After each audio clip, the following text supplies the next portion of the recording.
Well, hello once again.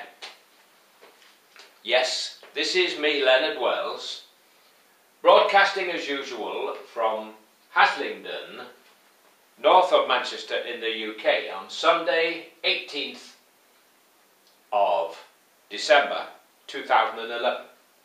We've got about an inch of snow this morning in HASLINGDEN, and looking out of the window and standing next to my cosy little fire, it's very Christmas cardy, and it was most appropriate this morning to listen on the wireless to a choir singing Silent Night. But I'm here standing in front of the map of Europe, and I love Europe because I am a European. I'm a member of the human race, first of all, and we're all members of the human race. And all these divisions came about quite by accident and by chance, and by wars and fighting each other. There was a time when we ruled part of France. Then the French came and ruled us. Many Germanic tribes have taken over in Britain, and according to our DNA, many of us are more German than anything else. The ancient Britons, who were here before the Germans arrived, moved off onto the continent, to Brittany and places. Well, I am happy standing here in front of a map of Europe. Europe is the brains of the world. From Einstein to Rutherford, to the guy who invented the internet, can't remember his name, but he will go down in history because the internet is something fabulous.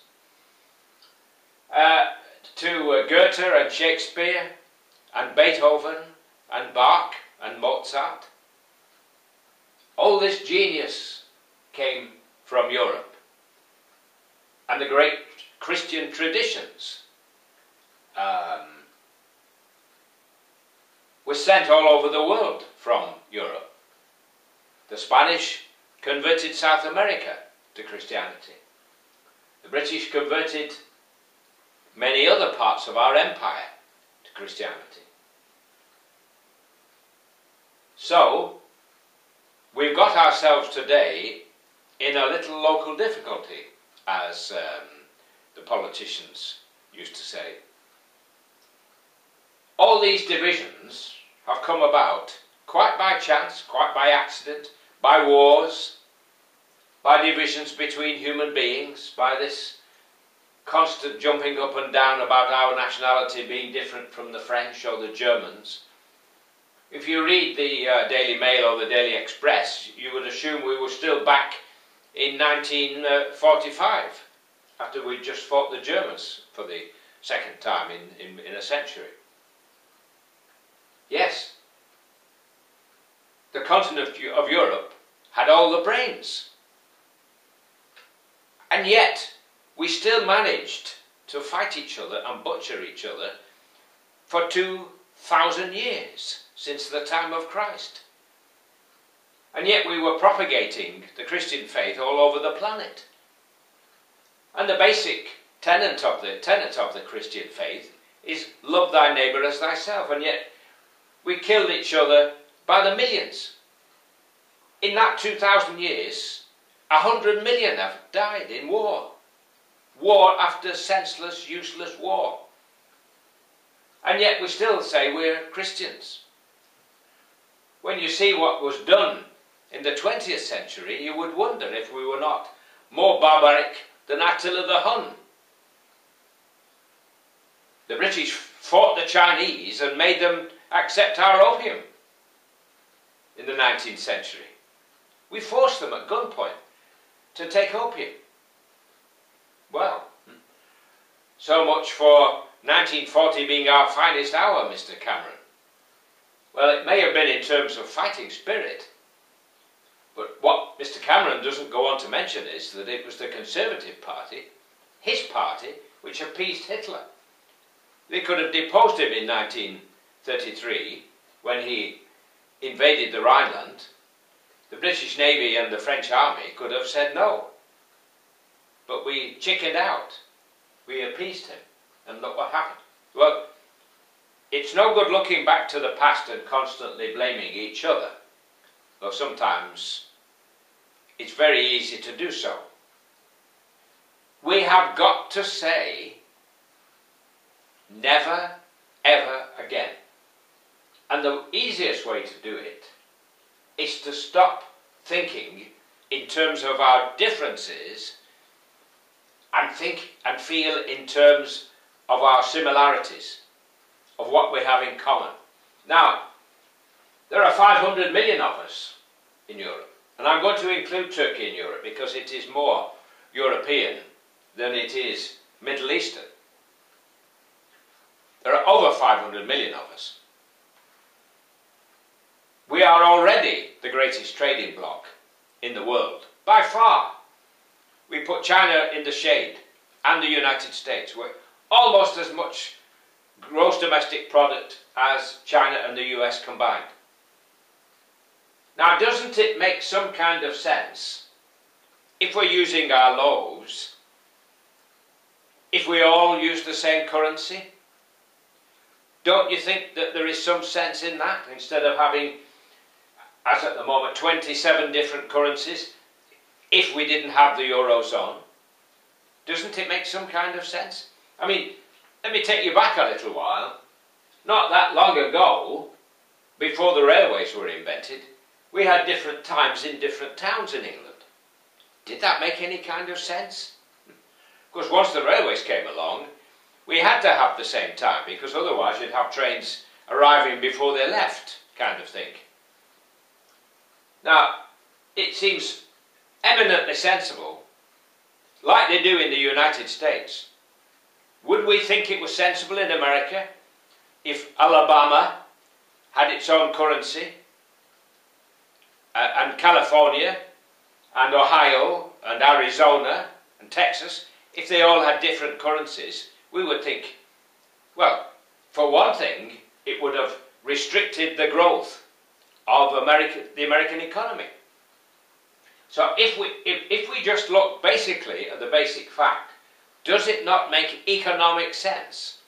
If we can do it, if we can somehow or other work it, that we have one currency. Because then the speculators can go to hell, because the euro would be the most powerful currency on the planet. Now, you may not realize it, but every single day, trillions upon trillions of currencies are traded, and it's fantastically profitable. This is why the banks are all in it. This is why the guys in the city in pinstripe suits, the spivs, don't want to be in modern Europe, because they're on the outside making a fortune, selling currencies against each other, betting. I bet a lot of the voices who are now screaming for us to get out of Europe, I bet they're all betting against the euro. Well, let me remind you how small the pound sterling is. If we pull out of Europe, as these Eurosceptics would have us do, we would be totally at the mercy of the speculators. And it wouldn't surprise me if a lot of these guys want us to go back to all these different currencies so they can make even more money, just sitting there gambling like roulette, playing roulette in front of a computer. Is that a decent day's work? Is that what we want? Do we want to have to keep changing money every time we go from one country to another, giving banks commission and profit? Well, if we can pull it off. Now, if we can, as the Americans did, use German rocket science, if we can put a man on the moon, then surely to God, we can arrange things so that we all use the same currency. Now, you hear a lot of people say, oh, we're so much better off having our own currency because then we can devalue and then improve our export position. But what those people don't tell you is that if we devalue, we immediately increase the price of our imports. It's a kick in the teeth to our competitors. All right, our exports might grow, but our imports grow also. And since most of our imports imports and exports are with the European Union, if we keep devaluing, and we have devalued against the euro over the years since the euro was introduced, we have gone down considerably. But what happens then is the imports go up and interest rates have to rise. So the people who tell you stick to your own currency and then you can devalue it when necessary don't tell you the full story. And obviously they don't want to tell you the full story, because the full story is against their argument. They lose. Now, you can't tell me that when you travel around Europe and you're able to use the euro, that that's not better than having to have a pocket full of half a dozen different currencies. You can't tell me that that makes any kind of sense. Now, you wouldn't think it when you look at the papers and hear the news that we have supposedly been a member of the EU all these years, because they hardly ever speak about it. Every now and again we vote some MEPs and away they go, and never the twain shall meet. It's as if the government doesn't want to tell us that we're actually in Europe.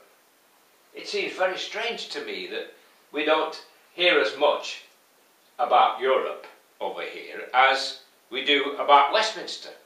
And yet it affects us greatly. And they do many good things in Europe. Don't just listen to all the bad things, like newspapers like the Daily Mail talking about the size of carrots or the shape of bananas and so on and so forth, which they blame on, Brussels. Don't let them talk to you in that kind of what I call football hooligan kind of talk about the Germans. There was recently an article in the Daily Express headed, "The Germans are taking over our skies," as if the Luftwaffe were already on their way to bomb us. What kind of gutter press is that? Do they want us to go back to war with the Germans? Is that what they're talking about? Where the hell do they get their inspiration from, these people? Do they sit on the toilet? Because that's what it sounds like to me. It sounds as though that's where they get their inspiration from. Not decent, higher motives, but lower, degrading motives. Well, that gets me, that gets under my skin, that kind of attitude that they have, these Daily Mails and the Daily Telegraph and so on. Totally anti-Europe. Totally. And it is to our weakness and our shame if we listen to them. Together we are strong. Stronger than the rest of the world. 2,000 years of peace is ahead of us. A golden age. A golden age if we can all learn to sit down together. Because we are one. Whether we like it or not. Stop thinking in terms of, oh, across the channel they're somehow different. They maybe they've got 2 heads or 3 legs or something. They're just human like we are. And the reason we're in our position that we are is because of the English Channel. But that doesn't separate us in the slightest. There are islands in the Mediterranean which are totally isolated, which are in the common market, in the EU, like Malta, Cyprus. There are still complications, but these things can be worked out. If we have the will, where there is a will, there is a way. Where there is a Europe, there is a way. But it needs people to look at Europe as a whole and not just sit there and say, oh, we can't agree to have any taxes on our spibs in the City of London who are playing games with currencies. Oh, no, we can't do that. We mustn't do that. That's silly. That's a childish, spoilt child kind of attitude. Because those guys in the city are not working in your interest or in Britain's interest. They're working in number one's interest. I'm all right, Jack, with their £1 million bonuses and all that sort of business. Well, as far as I'm concerned, if we do bring in taxes on the financial transactions, as they're talking about in Europe, which is a very sensible idea, and they threaten to push off, well, I'll give them a lift to the airport if they want, and they can fly off somewhere else, because they don't do a decent day's work, these people, these speculators. I mean, this George Soros guy made £1 billion by betting that the pound would fall out of the European ERM in Europe when Mr. Major was the Prime Minister. Do you remember that? He made £1 billion, and he's just one of the speculators, all sitting there playing a kind of monopoly with the world's currencies. Do any of them do a decent day's work? Do they really do a decent day's work? Is that what we want for the future of the world? That a great many people sit there speculating and playing games with money? Being very afraid of these bankers. Let me recommend a book. It's called The Shock Doctrine by Naomi Klein. It's a wonderful book, and it will tell you a great deal about the kinds of things that go on in the background. These so-called economic experts, the amateur experts as I call them. So, that's my dream this Christmas, 2011. A united Europe, not a divided Europe. Let's put divisions and wars in the past. Accept that there will never be war again, so we don't have to have these kinds of antagonisms. We are all children of God. Love thy neighbour as thyself. If we can put that first, love thy neighbour as thyself, we will stop throwing insults back and to, like the Daily Mail and the Daily Express. God bless, while it's still legal here in the UK to say God bless. Bye for now. Take care.